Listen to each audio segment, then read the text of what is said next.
So, if you were to look at the British Empire like a giant corporation, what was its bottom line?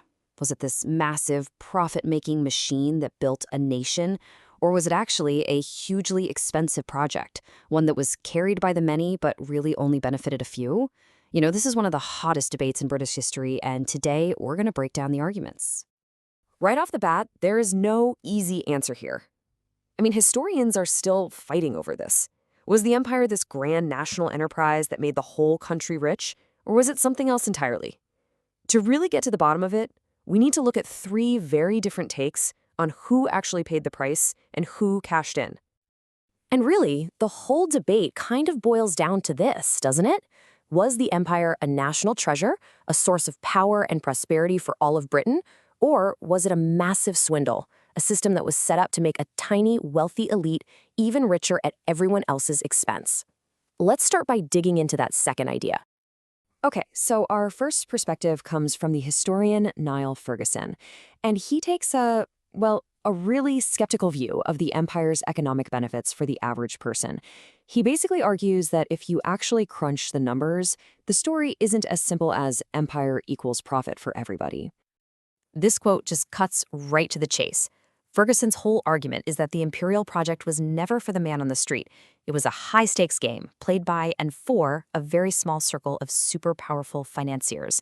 Now that's a pretty bold claim, right? So what's the evidence he brings to the table? Well, Ferguson lays out the economics in a way that's kind of surprising. He points out that most British money and goods weren't even going to the empire. They were going outside of it, to places like the United States. And the savings of an ordinary person, they weren't tied up in some risky mine in Africa. They were in safe, boring British government bonds. And get this, that huge navy needed to police the whole thing, that bill was paid by British taxpayers, not the colonies themselves. So for Ferguson, the only real winners were the super rich playing the markets or the regular folks who packed up and left for a new life in places like Canada or Australia. But that's just one side of the coin. Let's bring in historian Philippa Levine, who has a much more pragmatic view. She argues that, look, whatever the costs, the empire became an absolutely essential economic safety net for Britain, especially as the rest of the world started getting more competitive. For Levine, the empire was a total powerhouse. This wasn't just about numbers on a ledger. It was about real, tangible wealth, critical raw materials you couldn't get anywhere else, and, this is key, guaranteed markets for British stuff. In her view, this wasn't a swindle. It was a killer strategic advantage. So, how did this actually play out? Well, as other big players like Germany and the US started putting up high taxes, we call them tariffs, on British goods, Britain just pivoted. It turned to its own colonies, which basically became these protected markets. Britain was the #1 buyer of their raw materials and the #1 seller of finished goods. And this gets to a crucial part of her argument. While yes, running an empire was expensive, a huge chunk of that economic burden fell on the colonized people, while Britain enjoyed all the benefits of a system that was tailor-made to serve its own economy. Now, our third historian, Bernard Porter, wants us to take a step back from all the high finance and global strategy. He wants us to look at how the empire was literally woven into the fabric of daily life in Britain. For him, this wasn't just about elites or markets. It was about your job and the stuff you bought every single day. Porter's point is that we need to look past the spreadsheets and focus on the dinner table and the factory floor. For him, the connection was personal and direct. The empire wasn't some far-off idea happening over there. Its products were in your kitchen, and the raw materials it provided might have been the reason you had a job. Think about the boom in cars and bicycles. All those tires needed rubber. And for Britain, where did that come from? Its colony in Malaya, which pretty much became the world's biggest producer. And what could be more British than a cup of tea? That entire daily ritual, a pillar of the culture, was fueled almost completely by these massive plantations in colonial India and Ceylon. And the giant textile mills in Lancashire, the very heart of the Industrial Revolution, they were constantly hungry for raw cotton, which was shipped in by the ton from imperial lands like Egypt and India. And all this stuff, all this demand, it created jobs, not just for the colonial officials and soldiers living out in the empire, but for thousands of people back home. Folks building the ships, people working in the mills, clerks processing the orders. Porter's point is that for a lot of regular Britons, the empire meant a paycheck. It meant a real opportunity. And that, he argues, is why so many people actually wanted even stronger economic ties. Okay, so we've got three really powerful but, conflicting arguments. Was it a swindle for the elite, a vital market for industry, or just an essential part of everyday life? Now for the fun part. Let's put these ideas head to head and see how they really stack up against the evidence. So here we have it, all laid out. We've got the elite argument, the industrialist argument, and the everyday people argument. But of course, history is never that clean, is it?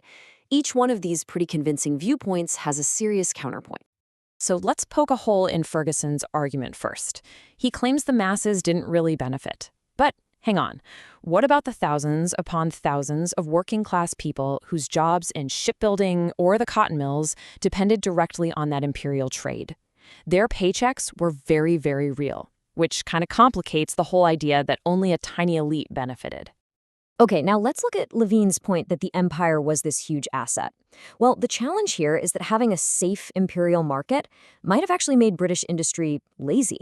Instead of innovating to keep up with competitors like Germany and the US, some argue that Britain just got complacent, relying on its guaranteed colonial customers and, in the long run, falling behind technologically. And finally, let's test Porter's idea that ordinary people wanted even closer imperial ties. This one runs into a big problem, the 1906 general election. A central issue was something called imperial preference, which was basically a special trade zone for the empire.